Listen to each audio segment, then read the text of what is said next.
ஏய் என்ன பண்றாங்க ரெண்டு பேரும்? கொண்டாட வந்து போறாங்க. இருங்க. ஆமா ஆமா.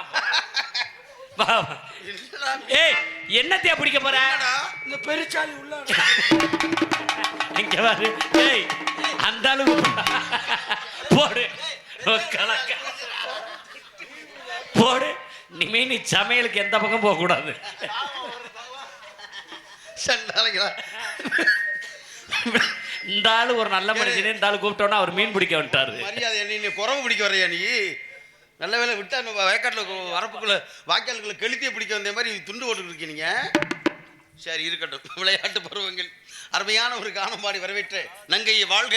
என்ன ஒரு இனிமையான கானம், பேர்பட்ட கானம். இந்த பகுதியிலே ரொம்ப நாளா காணும் அப்படின்னு எதிர்பார்த்தேன். வந்துருச்சு. ஒப்பட முகம் வளர்ந்து உபசரித்து உண்மை பேசி ஒப்பிலா கூலிட்டால் உண்மை தமது ரீதியிலே நீயும் உனது அண்ணன் தோழி அனைவரும் கொடுத்த வரவேற்புகள் வெத்த மகிழ்ச்சி அடைந்தேன். மகிழ்ச்சி கேட்டவாறு மங்களகரமாக வாழ வேண்டும். என்னால் வாழ்த்துக்கள் பலவிதமாக இருக்கலாம். இன்று என் கழகம் ஆரம்பிப்பதற்கு அற்புதமான இடமாக இருக்கிறது. இதோ கானம்.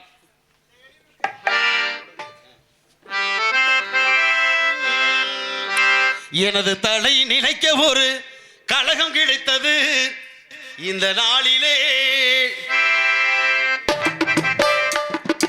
எனது தலை நினைக்க ஒரு கழகம் கிடைத்தது இந்த நாளிலே. ஏதோ வேகத்தில் நினைவு சாய்ந்தது, என்னோட வேதத்தில் ஊடுருவி பாய்ந்தது. இன்னும் இல்லை என நினைத்தேனே நானே. எனது தலை நிலைத்திடவே கலகம் கிடைத்தது இந்த காணிலே.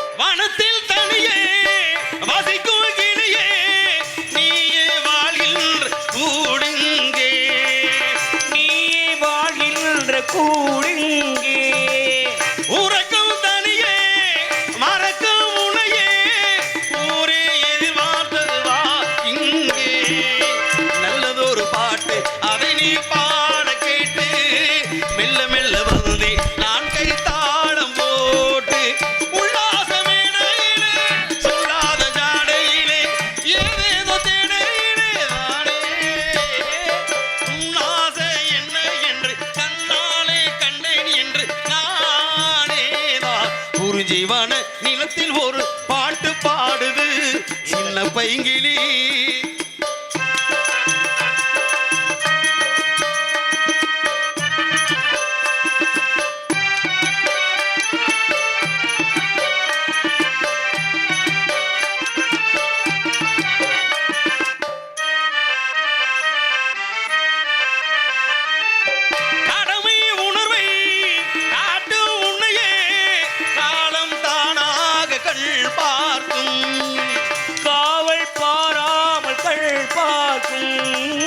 இசை மாமணியே இரவாங்கனியே இருநாள் குகனோடு உள் சேர்க்கும் கண்ணுறக்கம் காணா உன் கதை கேட்க வேண்டும். கற்பனையில் வாழும் உள்நிலை மாற வேண்டும். நீ வாழும் இந்த மனோ நீராடு சொந்தவனோ நின்றாடு சொந்தவனோ தானே. தமிழ் தான் என் ஆசை போல் கவிதம் தான் சண்முகவே திடவே கலகம் கிடைத்தது இந்த நாளிலே. ஏதோ வேகத்தில் என் நினைவு சாய்ந்தது, என்னோட வேதத்தில் ஊடுருவி பாய்ந்தது. இன்னும் என்ன என நினைத்தேனே நானே. எனது தலை நிலைக்க ஒரு கழகம் கிடைத்தது இந்த நாளிலே. இந்த நாளிலே, இந்த நாளிலே. நன்றி. ஆக கழகத்திற்கு இந்த இடம் ஏற்ற இடமாக இருக்கிறது. இந்த இடத்தை பார்த்த உடனே வேறு எங்கெல்லாம் இருக்க மனிதனுக்கு முதலில் நம்பிக்கை. நாடு என்ன நாடு? தொண்டை நாடு. நிலமோ குறிஞ்சி.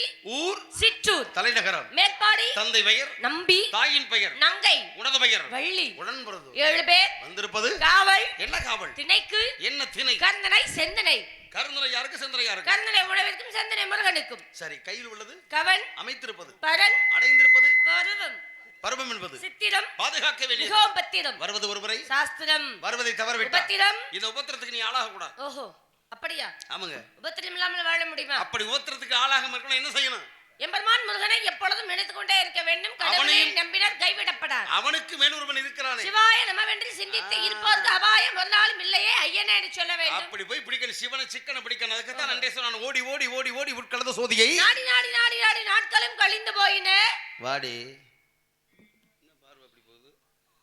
வாடினா மனம் வாடி. நான் கேட்கிறேன், மனசு வாட்டமா இருக்கிறேன் போய் வாடியே அப்படின்னு கூப்பிடுவானா? வாடி வாடி போனோம் இல்லையா? அப்படித்தான் இருக்கும். வாடிய வயிறை கண்ட போதெல்லாம் நானும் மனம் வாடி நின்றேன். வள்ளலார் பெருந்தகை சொன்னார், வாடி வாடி வாடி வாடி மாண்டு போன மாந்திரகால் கோடி கோடி கோடி கோடி எண்ணிருந்த கோடியே. அப்போ உங்களை கொண்டு போய் கோடியில விடுறியா? மந்திரமாவது நீரு, வானவர் மேலது நீரு, சுந்தரமாவது நீரு, துதிக்கப்படுவது நீரு, தந்திரமாவது நீரு, சமயத்தில் உள்ளது நீரு. செந்தூர் வாய்மை இவங்கள் திரு ஆலவாயன் திருநீருக்கு பருமை பாடினார்களே. திரு ஆலவாயன் திருநீரே. திரு ஆலவாய் என்றது யாரு? திரு ஆலவாய். ஆலம் என்றால் விஷம். இருங்க. திரு ஆலம். திருவாலவாய் என்ற இடம் எந்த இடம்? எந்த இடமா?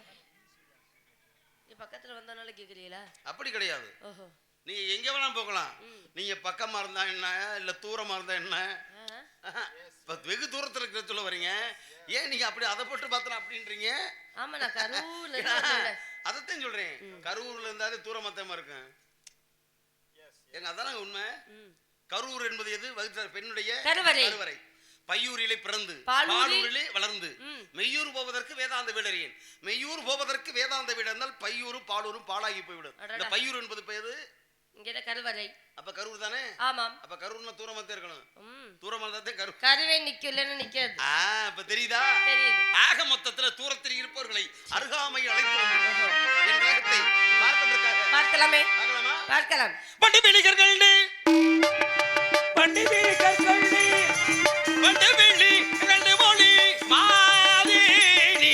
வந்திருக்கு நாடது சொல் ஓதி ஊதி ஞான நிலை தான் உணர்ந்த சுவாமி.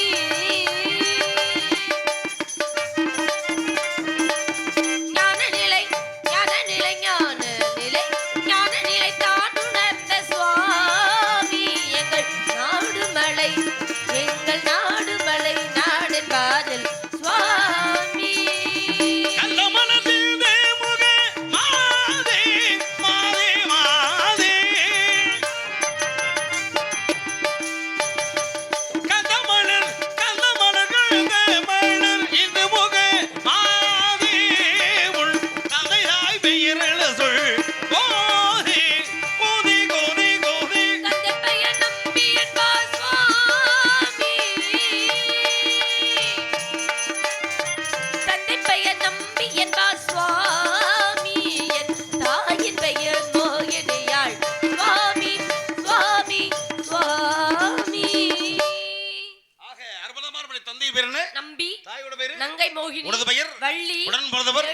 ரொம்ப சந்தோஷமா இருக்கு.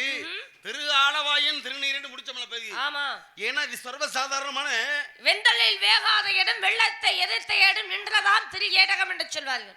அப்படி சொல்லுங்க. சைவமா சமணமா என்ற போட்டி வந்தது பாண்டிய நாட்டிலே. பெருமை வாய்ந்த 4 நாடுகள் என்று சொன்னார்கள். என்ன சேர சோழ பாண்டிய நாடு. சேர நாட்டுக்கு பெருமை வேளமுடைத்து, சோழ நாட்டுக்கு சோறுடைத்து, பாண்டிய நாட்டுக்கு முத்துடைத்து, தொண்டை நாட்டுக்கு சான்றோர் உடைத்து, இப்ப சோழ நாட்டுக்கு சோறு உடைத்துன்றாங்கல்ல. எல்லா ஊர்ல என்ன சோறு இல்லாம இருந்தோம்? இங்க வர ஏன் சோழ நாட்டுக்கு மட்டும் சோறு உடைத்து? அது சரி. எல்லா நாட்டிலையும் உணவுக்கு சரியான உணவு பஞ்சம்லாம் கிடையாது. எல்லா நாட்டிலும் உணவு இருக்கு, சோறு இருக்கு. ஏன் சோழவள நாட்டுக்கு மட்டும் சோறு உடைத்து? ஏங்க, ஒவ்வொரு வாசகத்துக்கும் பெருமை இருக்கிறது. காரணம் இல்லாமல் தோரணம் கட்டுவது கிடையாது. அதனால்தான் பழமொழிக்கெல்லாம் அங்கே விளக்கம் வைத்தார்கள். திருவாசகத்துக்கு உருகாதார் ஒரு வாசகத்துக்கு முருகார் அப்படின்னா, திருவாசகத்துக்கு உருகாதார் ஒரு வாசகத்துக்கு முருகார். அப்படி திருவாசகம் தேன் தமிழ் போல நாம சிவனுடைய பெருமையை பாடுறோம். நான் உங்களை கேட்டேன், திரு ஆலவாயின் திருநீர். ஆமா. இந்த திரு ஆலவாயின்னா அதுக்கு என்ன அர்த்தம்னு கேட்டேன். என்ன காரணம் சொல்றீங்க? அதுக்கப்புறம் நான் கேட்டதுக்கு நீங்க பதில் சொல்லுங்க. யோசிங்க. வாதி பிரதிவாதி கேளுங்கள் தரப்படும். ஆமா. இதுல யார் வேணாலும் கேட்கலாம். கண்டிப்பாக. உயர்ந்தவர் தாழ்ந்தவர் கிடையாது, வயது வித்தியாசம் கிடையாது. ஏன் என்ற கேள்வி கேட்காம பதில்கள் பிறப்பதில்லையே. கேள்விகள் கேட்பதெல்லாம் பகுத்தறிவு வளர்வதற்காக. நீங்க யாரு? மனித பிறவி. உனக்கு எத்தனை அறிவு? 6 அறிவு. 6வது அறிவு என்ன அறிவு? பகுத்தறிவு. உன் பகுத்தறிவை வளர்த்துக்கணும். நீ என்ன கேள்வி கேட்க? கண்டிப்பாக நான் கேட்பேன். நான் வகுத்துக்கணும், இங்க வளர்த்துக்கணும், நான் கேட்டுக்கிட்டே இருப்பேன். நிறைய கேட்பேன். பதில சொல்றதா இருக்கட்டுங்க. அந்த பதில சொல்லுங்க. ஏன்னா இந்த சைவமா சமணமா என்று போட்டி வந்ததாம்.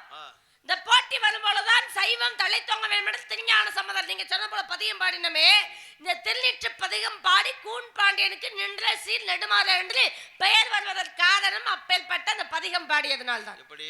ஏனென்றால் இந்த இடத்தில் அவன் கூன் பாண்டியனாக வெப்ப நோய் தாக்கி அவனால் தாக்கு பிடிக்க முடியாமல் அலைகின்றான். சமண மதத்தில் உள்ளவர்கள் எல்லாம் எத்தனையோ மந்திரங்களை சொல்லுகின்றார்கள், எவ்வளவோ வைத்தியம் பார்க்கின்றார்கள். அப்பதான் மனைவி மங்கையர்கரசியார் பார்த்தாங்க, இப்படிலாம் பார்த்தா இவருக்கு சரியாகாது. சமணம் எப்பொழுதுமே சரியாக இங்க தலை தோங்கி விடும். ஆனால் சமணத்தை அழைக்க வேண்டும் என்றால் திருஞான சம்பந்தன் பெருந்தகை வருகை தந்திருக்கிறார். அவரை அழைத்து வர வேண்டும் பாண்டிய நாட்டுக்கு. ஆமா, குலச்சிலை நாயனர் செல்கிறார். யாரை அழைக்க? அவர் அம்மா கூப்பிடுறதுக்கு முன்னாலே அவர் தங்கியது மடத்துக்கு தீ வச்சு விட்டாங்களாம்ல. ஆமா ஆமா, தப்பிச்சாரானா? கண்டிப்பா. அது மட்டுமா, சுண்ணாம்பு காலவாசுக்குள்ள போய் உள்ள வச்சா எப்படி இருக்கும், வேகும்ல. ஆனா இங்க அப்படியே குழு குழுன்னு இருந்துட்டு வந்தாராம். அப்பேற்பட்ட சிவனை நினைத்தார். யானை தூக்கி முதுக்கி விட்டாங்களாமே, அதெல்லாம் மிதிச்சாலே அந்த சிவன் காப்பாற்றிடுவார். அப்பொழுதுதான் இந்த போட்டி எப்ப நிறைவேறும் என்று சொல்லும் பொழுது, சரி இப்பகுதியில் உங்களுடைய அந்த மந்திரத்தை சொல்லுங்கள், இந்த பகுதியில் என்னுடைய மந்திரத்தை சொல்றேன், யாருடைய மந்திரத்தின் மூலமாக அந்த வெப்ப நோய் குறைகிறதோ அந்த சமயம் இங்க தழைத்தவங்க வேண்டும் அப்படின்னு சொன்னாங்க. அப்ப திருஞான சம்பந்தர் திருநீற்று பதியத்தை பாடி திருநீரை எடுத்து, திருநீர் ஓடலங்க, மடப்பள்ளியில் இருக்கிற அடுப்பு சாம்பல், அந்த சாம்பலை எடுத்து வந்து அப்படி தடவி அந்த பதிகத்தை பாடினாரா.